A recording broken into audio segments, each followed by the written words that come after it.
Hey, Brian here with another Coalition Top 10 moment. I'm here with Jacky, and she has some things you were going to share with us up in Flossmoor, right?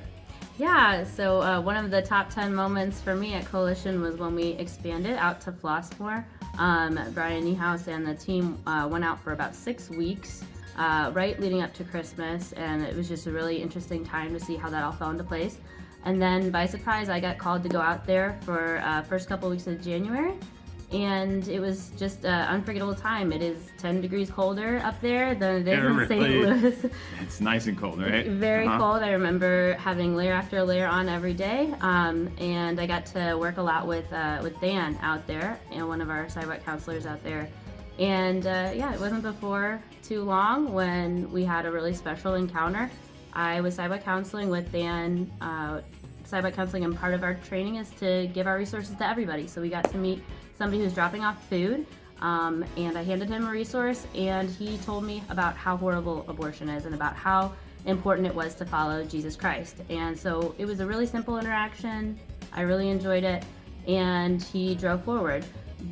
So he wasn't going there for an abortion or anything else, or he was just delivering food. He was just delivering food, yes. Okay. And so I explained to him what we do. He thought it was great. He actually went to a church in the area with one of our volunteers, and it was just a very random sort of moment. But he had quite a passion against it. He was really angry with there even being an abortion facility in his community, which was very touching to me. So yeah, so he pulled forward. And he also he spoke Spanish too. I just speak just a tiny bit of Spanish, but yeah, that was a very powerful interaction. And yet, a minute and a half later, a woman came in for an abortion, and she spoke only Spanish.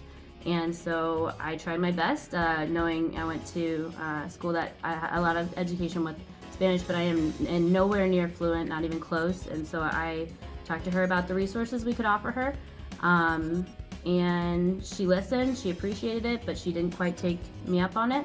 And on the way out, I remembered that this guy who was dropping off food did speak Spanish, so he had his windows rolled down, and there's Dan in the middle of all of this. We're working together to try to figure everything out. I turned around and I said, "Hey, she speaks Spanish," and so they spoke to each other through the windows. He was an outbound car, she was an inbound, and they spoke together through the delivery driver is now talking to the client going in. Yes. Interesting. Yes, and I understood enough of what he said. I didn't understand the whole thing, but he basically said we're responsible for our children, and that she'd be held accountable one day.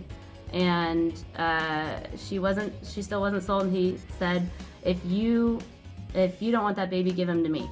And so we weren't really sure what was going to happen at that point. I was really hopeful that she would turn around, and he just shared truth with her, talked about Jesus to her, and she pulled in, and then she pulled away, and she left. She left the abortion facility that day. Wow. Yeah, it was quite remarkable. So. Yeah. Wow, incredible. Yeah. Incredible. How did you feel about all that? I felt great. I was really excited. I was like, this is maybe the first ever, DoorDasher that got a turnaround, or Uber Eats, or whatever it was. So I was really excited, and I got to meet this man and speak to him afterwards. And I was on cloud nine, but he got out of his car and he was upset. He was like, no one should ever go here.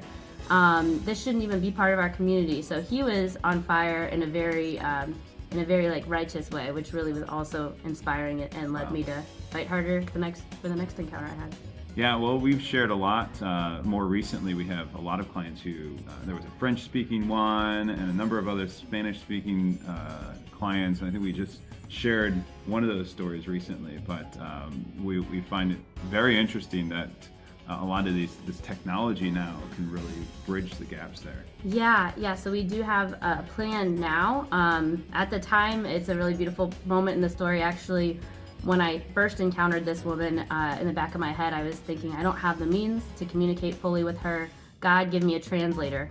And that was the prayer in my head. And he quite literally gave me a translator. He gave you a translator. Yeah, but now we do have a plan in place. We use a Translate app, and it's pretty beautiful.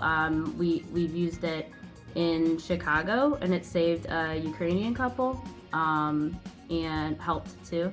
And French, we actually had somebody on staff who speaks French, and yeah, so we're ready for anybody. Absolutely. Well, thanks, Jacky, for sharing with Thank you, Brian. us, and stay tuned for our next Top 10 Coalition moment.